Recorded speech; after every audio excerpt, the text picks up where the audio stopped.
શુભકામના સાથે આપણે આમ તો ગઈકાલના લેક્ચરની અંદર તમે ભણી જ ગયા છો ચેપ્ટર 14 ચતસ્ત્રો વિદ્યા, 4 પ્રકારની વિદ્યાઓ. હવે જુઓ, આજના લેક્ચરની અંદર આપણે જોવાનું છે કે ખરેખર 4 પ્રકારની વિદ્યાઓ છે એ થોડુંક આપણે પુનરાવર્તન કરીને એ પાઠ છે એ જ્યાંથી અધૂરો મૂક્યો છે ત્યાંથી શરૂ કરશું. એ પહેલાં નવું વર્ષ છે બધાને માટે નવી નવી ખુશીઓ લઈને આવે અને કોરોના જલ્દી ઘર ભેગો થઈ જાય અને આપણે પાછા ફરીથી સ્કૂલની અંદર પહેલાં જેમ શૈક્ષણિક કાર્ય શરૂ હતું એવી જ રીતના ફરીવાર બધું શરૂ કરીએ એવી પ્રાર્થના છે. હવે જુઓ, આપણે આજે ભણવાનું છે ચતસ્ત્રો વિદ્યા, 4 પ્રકારની વિદ્યાઓ. એની અંદર આપણે જોયું છે કે 4 પ્રકારની વિદ્યાઓ કઈ કઈ છે. ચાણક્ય જે છે એને એના નીતિશાસ્ત્રની અંદર એટલે કે કૌટિલ્ય જે અર્થશાસ્ત્ર રચેલું છે, આપણે આ બધી વાત અગાઉ કરેલી જ છે કે કૌટિલ્યએ જે અર્થશાસ્ત્ર રચેલું છે એની અંદર એણે રાજનીતિશાસ્ત્રનું ઘણું બધું જ્ઞાન જે છે એ જે વાચક છે એને આપેલું છે પોતાના લખાણ દ્વારા. એટલે આમ તો આપણે કહી શકાય કે કૌટિલ્યનું જે અર્થશાસ્ત્ર છે એના પ્રસ્તુત પાઠ જે છે એ કૌટિલ્યના અર્થશાસ્ત્રના પ્રથમ અધિકરણમાંથી લેવામાં આવ્યો છે. તમને એક્ઝામની અંદર પૂછાય તો યાદ રાખવાનું કે પ્રસ્તુત પાઠ છે એ કૌટિલ્યના અર્થશાસ્ત્રમાંથી લેવામાં આવેલો છે. હવે આપણે સમય ન બગાડતા અનુવાદ છે એ આગળ ચલાવીએ છીએ કે પહેલેથી ફરીવાર થોડુંક રિવિઝન કરીએ છીએ કે ત્રયી વાર્તા દંડ નીતિશ્ચ ઇતિ માનવાહ, એટલે કે મનુના વંશને જે માનનારા લોકો છે એના શિષ્યો જે છે એ 3 પ્રકારનું વિદ્યા છે એને માન આપે છે, શીખે છે કે ત્રયી, વાર્તા અને દંડનીતિ. તમને કીધેલું છે કે ત્રયી એટલે શું, વાર્તા એટલે શું, દંડનીતિ એટલે શું. ત્યાર પછી છે વાર્તા દંડનિષ્ટિશ્ચ ઇતિ બ્રાહસ્પત્યઃ, બૃહસ્પતિના મતને માનનારા છે. માત્ર 2 જ મત છે, 2 જ શિક્ષા છે એને માન આપે છે, વાર્તા અને દંડનીતિ. ત્યાર પછી દંડનીતિ એકા વિદ્યા ઇતિ ઔશનશઃ, ઔશનશના મતને માનનારા જે છે તે કેટલાને માને છે, માત્ર દંડનીતિ છે એ જ એક વિદ્યા છે કે દંડ દ્વારા જ રાજ્ય શાસન છે એ વ્યવસ્થિત ચલાવી શકાય છે.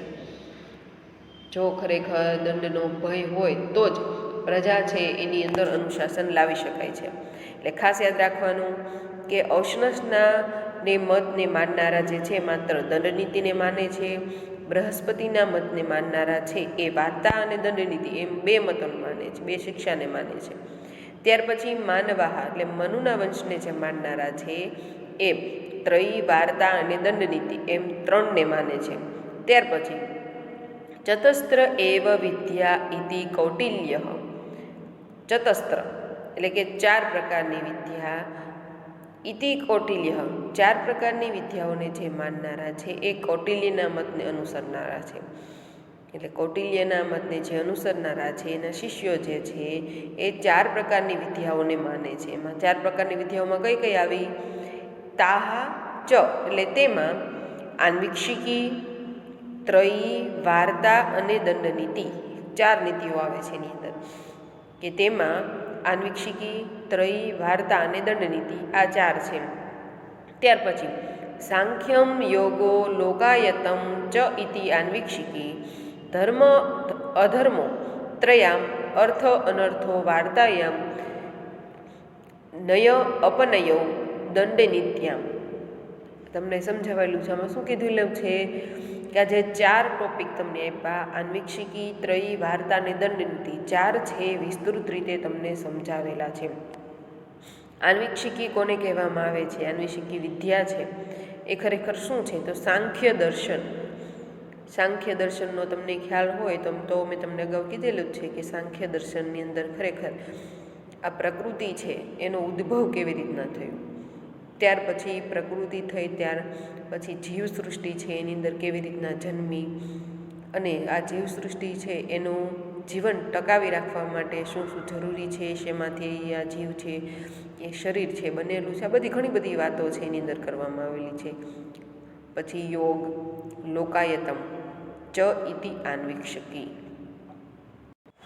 સાંખ્ય. પતંજલિએ સાંખ્ય દર્શન, આમ તો કપિલ મુનિએ સાંખ્ય દર્શન છે એની રચના કરેલી છે. ત્યાર પછી તમને એક્ઝામની અંદર ક્યાંય પૂછાય તો યાદ રાખવાનું સાંખ્ય દર્શન છે એની રચના કપિલ મુનિએ કરેલી છે. ત્યાર પછી યોગ, યોગશાસ્ત્રમાં પતંજલિ, એમ તો બધાને ખ્યાલ જ છે કે આ તો ખૂબ પ્રચલિત છે. ત્યાર પછી લોકાયતમ શબ્દ છે. લોકાયતમ શબ્દનો અર્થ થાય છે ન્યાયશાસ્ત્ર. ન્યાયશાસ્ત્ર છે કે કોઈ પણ ગુનો છે એ નાના માણસે કરેલો એક મોટા માણસે કરેલો, બધા એને ન્યાય છે એ સમાન રીતે લાગુ પડે છે, એટલે લોકાયતમ શબ્દનો અર્થ થાય છે ન્યાયશાસ્ત્ર. ચ ઇતિ આન્વીક્ષકી, એ આન્વીક્ષિકી છે.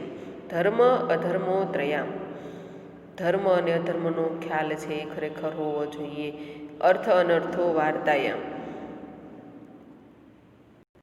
આમ તો વાર્તાયમ શબ્દનો અર્થ આપણે શું કરીએ છીએ? વેદ કહીએ છીએ. વેદની જે અંદર જે જ્ઞાન આપેલું છે તે, એટલે કે ધર્મ અને અધર્મ, ત્યાર પછી અર્થ.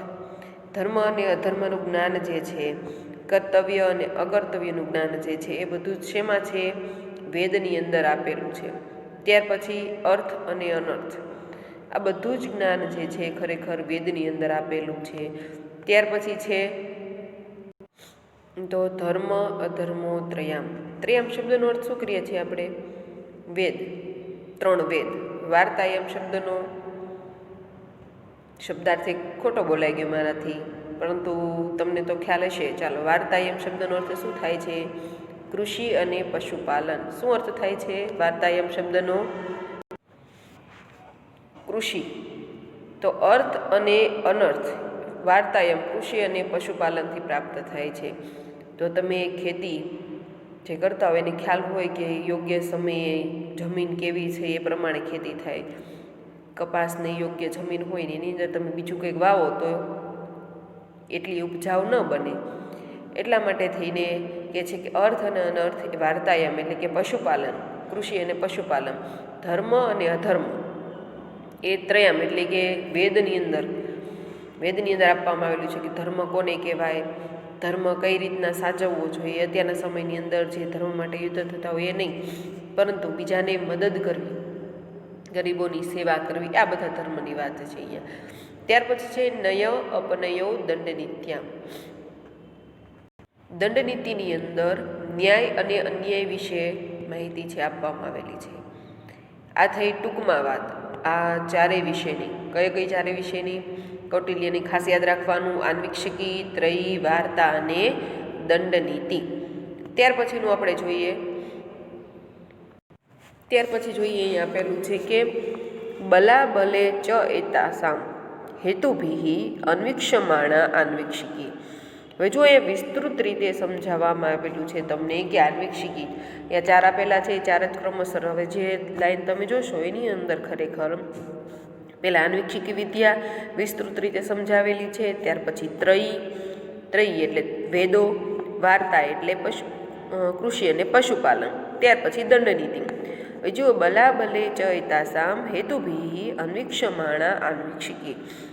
બલા બલે શબ્દનો અર્થ થાય છે સબળ અને નિર્બળ એમનું ન્યાય વડે પરીક્ષણ કરવામાં.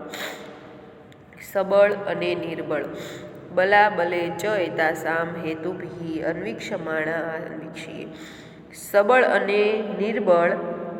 ત્યાર પછી એતાસામ શબ્દ છે અહીંયા આપેલો છે. ચ નો અર્થ થાય છે અને, એતાસામ એટલે કે આમનું. કોનું? સબળ અને નિર્બળ એમનું. હેતુભિ એટલે કે ન્યાય વડે. ખાસ યાદ રાખજો, હેતુભિનો અર્થ થાય છે ન્યાય વડે અથવા તર્કથી. અન્વીક્ષમાણા એટલે કે પરીક્ષણ કરાતી. લોકસ્ય એટલે કે પ્રજાનું, સમાજનું. ઉપકરોતી ઉપકાર કરે છે. વ્યસને શબ્દ છે એનો અર્થ થાય છે આપત્તિમાં. શું અર્થ થાય છે? વ્યસને શબ્દનો અર્થ થાય છે આપત્તિમાં. અભ્યુદય એટલે કે ઉન્નતિમાં. ખાસ યાદ રાખજો અહીંયા બલા બલે ચ એતાસામ હેતુભિ અન્વીક્ષમાણા આન્વીક્ષકી, એટલે કે સબળ અને નિર્બળ એમનું ન્યાય વડે પરીક્ષણ કરાતી વિદ્યા તે આન્વીક્ષક છે. બલા બલે આપણે સંધિ છૂટી પાડીએ તો બળ અને અબળ એવો અર્થ થાય છે, એટલે કે જે સબળ છે અને જે નિર્બળ છે બંનેનું ન્યાય વડે સચોટ પરીક્ષણ કરવાતી જે વિદ્યા છે એને આન્વીક્ષિકી વિદ્યા કહેવામાં આવે છે. ત્યાર પછી છે સા આન્વીક્ષિકી લોકસ્ય ઉપકરોતી. સા આન્વીક્ષિકી, તે આન્વીક્ષિકી લોકો પર ઉપકાર કરે છે. લોકસ્ય ઉપકરોતી, ઉપકરોતી એટલે ઉપકાર કરે, લોકસ્ય એટલે લોકો ઉપર, તે આન્વીક્ષિકી લોકો ઉપર ઉપકાર કરે છે. ત્યાર પછી વ્યસને અભ્યુદયે, સંધિ છૂટી પડે છે અહીંયા જો વ્યસન, વ્યસને પ્લસ અભ્યુદય. વ્યસનનો અર્થ આપણે શું હમણાં કર્યો? વ્યસનનો અર્થ થાય છે આપત્તિમાં.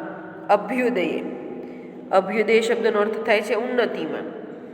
વ્યસન એટલે આપત્તિમાં અને ઉન્નતિમાં ચ બુદ્ધિમ અવસ્થાપયતી. બુદ્ધિમ અવસ્થાપયતી નો અર્થ શું થાય? અવસ્થા, બુદ્ધિમ એટલે કે નિર્ણયને, પોતાના વિચારને, અવસ્થાપયતી સહજ રીતે સ્થાપિત કરે છે. વ્યસને અભ્યુદયે ચ બુદ્ધિમ અવસ્થાપયતી. વ્યસને એટલે કે આપત્તિમાં અને અભ્યુદય એટલે કે ઉન્નતિમાં નિર્ણયને અથવા આપણા વિચારને સહજ રીતે સ્થાપિત કરે છે. આન્વીક્ષિકી વિદ્યાની અંદર સારા અને નરસાનો ભેદ છે એ ખૂબ જ સચોટ રીતે એનો ઉલ્લેખ કરવામાં આવ્યો છે. તેના લીધે ખરેખર આપત્તિ આવી પડે રાજ્ય ઉપર કે કેવા નિર્ણયો લેવાના થાય ત્યારે ખરેખર આપત્તિમાં અને ઉન્નતિમાં આપણો જે વિચાર છે એને સહજ રીતે સ્થાપિત કરે છે. ત્યાર પછી છે પ્રજ્ઞા વાક્ય ક્રિયા વૈશારધમ ચ કરોતી. એટલે કે પ્રજ્ઞા વાક્યમ ક્રિયા વૈશારધ્યમ શબ્દ છે એનો અર્થ થાય છે કે વિચાર, વચન અને કર્મમાં રહેલી નિપુણતાને. પ્રજ્ઞા, પ્રજ્ઞા શબ્દનો અર્થ કરવાનો છે કે આપણો વિચાર, વાક્ય એટલે કે વચન અને ક્રિયા એટલે કે કર્મ, આ ત્રણેયમાં રહેલી જે નિપુણતા છે. વૈશારધ્યમનો અર્થ થાય છે નિપુણતા જે છે એને શું કરે છે? ચ કરોતી, કરોતી એટલે કે કરે છે અથવા સંપન્ન બનાવે છે. આન્વીક્ષિકી વિદ્યા જે છે એ આપણા વિચાર, વચન અને કર્મમાં રહેલી નિપુણતા છે એને સંપન્ન બનાવે છે. ઘણા વ્યક્તિઓ હોય કે એની અંદર બધી નિપુણતા હોય પણ માત્ર એની યોગ્ય દિશાની જરૂર હોય તો આન્વીક્ષિકી વિદ્યાનું જે જ્ઞાન છે એ વ્યક્તિને યોગ્ય દિશા આપે છે કે એના વિચાર, વચન અને કર્મમાં જે નિપુણતા રહેલી છે એને સંપન્ન બનાવે છે રાજ્યના શાસન માટે થઈને. એટલે અહીંયા કહે છે પ્રજ્ઞા વાક્ય ક્રિયા. શબ્દો યાદ રાખવાનો, પ્રજ્ઞા વાક્ય ક્રિયા એટલે કે વિચાર, વચન અને કર્મમાં વૈશારધ્યમ ચ કરોતી, એ નિપુણતાને સંપન્ન બનાવે છે. ફરી એકવાર આપણે અનુવાદ છે જોઈ લઈએ બે લીટીનો કે સબળ અને નિર્બળ એમનું ન્યાય વડે પરીક્ષણ કરવામાં કરાતી વિદ્યા તે આન્વીક્ષિકી છે. સા આન્વીક્ષિકી લોકસ્ય ઉપકરોતી. આ આન્વીક્ષિકી લોકો ઉપર ઉપકાર કરે છે. વ્યસને અભ્યુદયે ચ બુદ્ધિમ અવસ્થાપયતી. વ્યસને આપત્તિમાં અને ઉન્નતિમાં પોતાનો નિર્ણય છે અથવા વિચાર છે એને સહજ રીતે સ્થાપિત કરે છે. પ્રજ્ઞા વાક્ય ક્રિયા વૈશારધ્ય ચ કરોતી. વિચાર, વચન અને કર્મમાં રહેલી નિપુણતાને સંપન્ન બનાવે છે. આ શું થયું? આન્વીક્ષિકી વિદ્યા થઈ. મોઢે યાદ રાખી લેવાનો જવાબ જે છે એ આખો, કે તમને 2 માર્કની અંદર પ્રશ્ન પૂછાય આન્વીક્ષિકી વિદ્યા કોને કહેવાય, આ બધું તમારે લખવાનું, બરાબર? કે સબળ અને નિર્બળ એમનું ન્યાય વડે પરીક્ષણ થાય તેને આન્વીક્ષિકી વિદ્યા કહે છે. આન્વીક્ષિકી વિદ્યા લોકો ઉપર ઉપકાર કરે છે. ત્યાર પછી આપત્તિમાં અને ઉન્નતિમાં નિર્ણયને સહજ રીતે સ્થાપિત કરે છે. પછી વિચાર, વચન અને કર્મમાં રહેલી નિપુણતા છે એને શું બનાવે છે? સંપન્ન બનાવે છે. હવે એ ટોપિક એક પૂરો થઈ ગયો. ત્યાર પછી આવે છે ત્રયી. ત્રયી એટલે કે વેદો આપણા છે જે તે. અહીંયા જુઓ સંધિ છે છૂટી પડે છે. અહીંયા તમને આપેલું છે કે સામર્ગ્ય યજુર્વેદ સ્ત્ર ત્રયી એવો શબ્દ આપેલો છે, પણ એનો અર્થ થાય સંધિ છૂટી પાડીને આપણે કરીએ તો સામ ઋક અને યજુર્વેદ એટલે કે સામવેદ, ઋગ્વેદ અને યજુર્વેદ. સામવેદ, ઋગ્વેદ અને યજુર્વેદ એટલે 3 વેદ આપણા જે છે તે તમને ખ્યાલ જ હશે કે વેદો જે છે આમ તો આપણા 4 વેદ છે, ઋગ્વેદ, યજુર્વેદ, સામવેદ અને છેલ્લો અથર્વવેદ. તો પહેલાંના સમયની અંદર અથર્વવેદ છે એનું એટલું મહત્ત્વ હતું નહીં, અને કહેવાય છે કે અથર્વવેદ છે એ પાછળથી ઉમેરાયેલો વેદ છે. એટલે અહીંયા ત્રય શબ્દ આપેલો છે વેદો માટે, સામવેદ, ઋગ્વેદ, સામવેદ અને યજુર્વેદ. એટલે અહીંયા ત્રય શબ્દ આપેલો છે. તો અહીંયા કહે છે કે સામવેદ, ઋગ્વેદ અને યજુર્વેદ એ 3 ત્રયી છે. સામવેદ, ઋગ્વેદ અને યજુર્વેદ એ 3 ત્રયી છે. ત્રયાહિ રક્ષિતો લોકઃ પ્રસિદ્ધતિ ન સિદ્ધતિ. શું કે છે? હવે અહીંયા શબ્દ એવો પ્રસિદ્ધતિ. પ્રસિદ્ધિત શબ્દનો અર્થ થાય છે ખુશ રહે છે, અને સિદ્ધતિ શબ્દ છે એનો અર્થ થાય છે દુઃખી થાય છે. જો એ સિદ્ધતિ શબ્દનો અર્થ થાય છે દુઃખી થાય છે, ને એનો વિરોધી શબ્દ છે પ્રસિદ્ધતિ, એટલે કે સુખી થાય છે.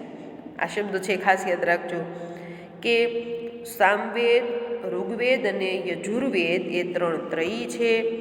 ત્યાર પછી ત્રયાહિ રક્ષિતો લોકઃ પ્રસિદ્ધતિ ન સિદ્ધતિ. ખરેખર ત્રયી વડે રક્ષાયેલો સમાજ પ્રસન્ન રહે છે અને દુઃખી થતો નથી. એટલે કે આ 3 જે વેદો જે છે એનું જ્ઞાન છે એના વડે રક્ષાયેલો સમાજ હોય, સમાજની અંદર 3 વેદનું જ્ઞાન બધા જ વ્યક્તિઓ સુધી પહોંચેલું હોય, તો એવો સમાજ છે એ ખરેખર પ્રસન્ન રહે છે. બધી પરિસ્થિતિઓનો સામનો કરવા માટે હંમેશા તૈયાર રહે છે, પ્રસન્ન રહે છે, ક્યારેય દુઃખી થતો નથી. એવું આ લીટી જે છે એની અંદર કહેવા માગે છે કે સામવેદ, ઋગ્વેદ અને યજુર્વેદ એ 3 ત્રયી છે, અને ખરેખર આ ત્રયી વડે રક્ષાયેલો સમાજ છે એ હંમેશા પ્રસન્ન રહે છે, દુઃખી થતો નથી. ત્યાર પછી ત્રીજી લીટી કહે છે કે કૃષિ પાશુપાલ્યે વાણિજ્યા ચ વાર્તા. કે કૃષિ, પશુપાલન અને વેપાર વાણિજ્ય આ 3 શું છે? વાર્તા છે. વાર્તા એટલે આપણે જે મમ્મી પપ્પા, દાદા દાદી નાનપણમાં કહેતા હોય એવી વાર્તા નહીં, પરંતુ અહીંયા વાર્તાનો અર્થ આપણે વિશાળ અર્થમાં કરવાનો છે કે કૃષિ, પશુપાલન અને વેપાર વાણિજ્ય આ બધું શું છે? વાર્તા છે. ત્યાર પછી કહે છે કે ધાન્ય, પશુ, હિરણ્યકમ. ધાન્ય, પશુ, હિરણ્યકમ, કુપ્યમ ચ વિષ્ટિ પ્રદાન આદૌ ઉપકારિકી. કે ધાન્ય, પશુપાલન, પછી સોનું, તાંબુ અને વિષ્ટિ એટલે કે ઉદ્યોગ એ વ્યવસાય આપતી હોવાને કારણે તે ઉપકાર કરનારી છે. તે ખરેખર સમાજની અંદર માત્ર દંડનીતિ છે, ઉપયોગી છે નહીં. સમાજનો ઉદ્ધાર કરવો હોય તો પહેલાં શું કરવું પડે? સમાજ જે છે દરેક લોકોને રોજગારી મળી રહે, એની આવક થાય, એનું ઘર ગુજરાન જે છે વ્યવસ્થિત ચાલે, તો ખરેખર સમાજનો ઉદ્ધાર થાય. તો બધી નીતિ નિયમો અને જે કંઈ નવી યોજનાઓ બધું હોય બધું લાગુ પડે અને સમાજ છે સદ્ધર બને. એટલા માટે અહીંયા કહે છે કે વાર્તા જે છે એ ખૂબ જ ઉપયોગી છે. કે કૃષિ, પશુપાલન અને વેપાર વાણિજ્ય આ 3 વસ્તુઓ છે સમાજ માટે ખરેખર ખૂબ જ ઉપકાર કરનારી છે. કે કૃષિ કાર્ય દ્વારા છે એ અનાજની ઉત્પત્તિ થાય છે, પશુપાલન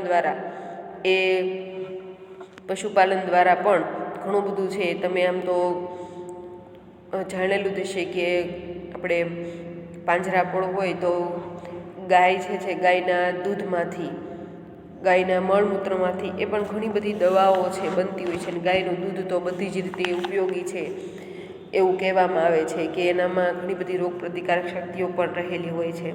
એટલે ખરેખર અહીંયા કહેવા માગે છે કે અનાજ, પછી પશુ, ત્યાર પછી કહે છે સોનું, તાંબુ એટલે ધાતુઓ છે એ વેપાર વાણિજ્ય માટે, પછી વિષ્ટિનો અર્થ થાય છે ઉદ્યોગ, વ્યવસાય આપતી હોવાને કારણે ઉપકાર કરનારી છે.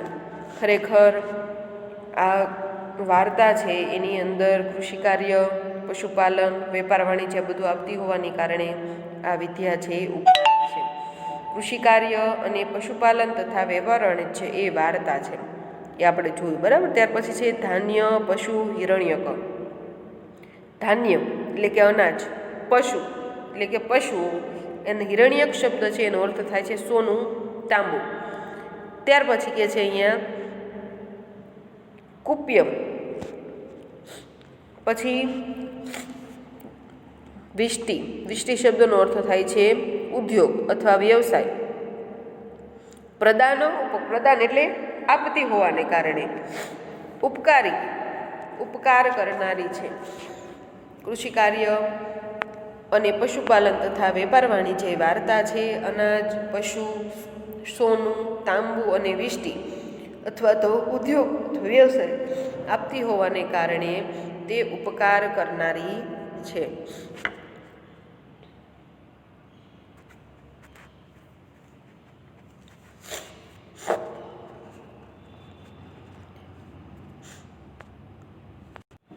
ત્યાર પછી કે છે આન્વીક્ષિકી ત્રયી વાર્તાનામ યોગક્ષેમ સાધનો દંડ તસ્ય નીતિ દંડનીતિ. દંડનીતિ વિશેની વાત કરવામાં આવી છે કે આન્વીક્ષિકી ત્રયી વાર્તાનામ, કે આન્વીક્ષિકી, ત્રયી અને વાર્તા એ ત્રણેયનો અર્થ તમને યાદ હોવો જોઈએ. કે આન્વીક્ષિકી વિદ્યા એટલે શું? પરીક્ષણ દ્વારા સત્ય દર્શન કરાવતી વિદ્યા.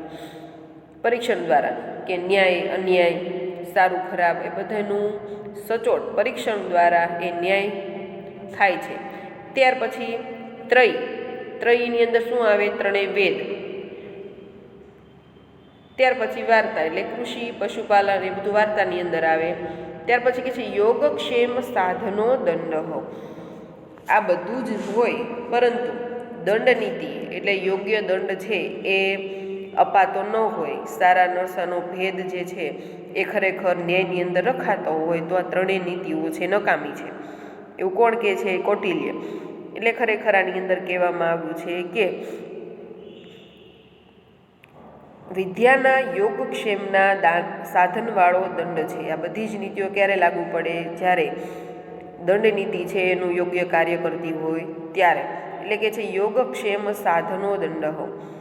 કૃષિ, પશુપાલન તથા વેપાર વાણિજ્યનું જ્ઞાન આપતી વિદ્યાના યોગક્ષેમના સાધનવાળો દંડ છે. તસ્ય નીતિ દંડનીતિ. તેની નીતિ એ દંડનીતિ છે. ફરીવાર જોઈ લ્યો એકવાર કે આન્વીક્ષિકી, ત્રયી અને કૃષિ, પશુપાલન તથા વેપાર વાણિજ્યનું જ્ઞાન આપતી વિદ્યાના યોગક્ષેમના સાધનવાળો દંડ છે. તેની નીતિ એ દંડનીતિ છે. હવે આટલો અનુવાદ છે તમે આજના દિવસમાં કરજો. આગળનો અનુવાદ જે છે એ આપણે આવતા લેક્ચરની અંદર જોઈશું.